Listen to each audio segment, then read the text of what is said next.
Jesus was about leaving, and he was talking to Peter in John chapter 21 from verses 20 to 22. Jesus was telling Peter what his assignment would be. And Peter turned to John and asked Jesus, what about this man? And Jesus said, feed my lamb. That's your assignment. Face your job. Jesus said, what does it matter to you if I say, will tarry here till I come? Face your work. Feed the lamb. That's the assignment I give you. Comparison is a game of fools. 2 Corinthians chapter 10 verse 12. He said, and they comparing themselves with themselves are not wise. Only fools make comparison. It will interest you to know that no one engages in that game to win. You rather exit with shame, with weariness, with confusion. People who compare themselves, they get in confusion with pain and regret. Abel offered a sacrifice to the Lord in worship. And as he was doing that, Cain was looking at him and comparing. He saw the smoke of Abel's sacrifice going up to heaven.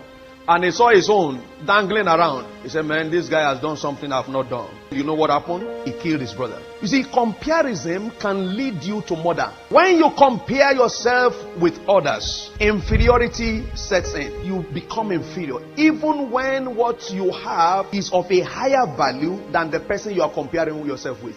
Somebody wore a particular kind of dress and you are wearing another. If care is not taken, you are comparing. While your own may even be costlier, you may begin to have a feeling of inferiority. Most people who feel inferior simply engage themselves in comparison. And with inferiority, there is jealousy. They ask you, have you seen that sister? I say, oh, what sister? Yes, sister. That dress she bought is a second new. Jealousy. And from jealousy, anger. Jealousy gives birth to resentment. When you begin to feel resentful about your neighbor, hey, watch it. You're already in that game. And I assure you, you can win. Beware. Anything that makes you unhappy with your neighbor's progress is already trapping you. You are either comparing your age, comparing your work, or the money you have, or the position. And how can somebody like that be doing that kind of thing? They are all expression of jealousy, anger, which brings about resentment that you don't even want to hear about the person. Watch it. They are traps of the enemy.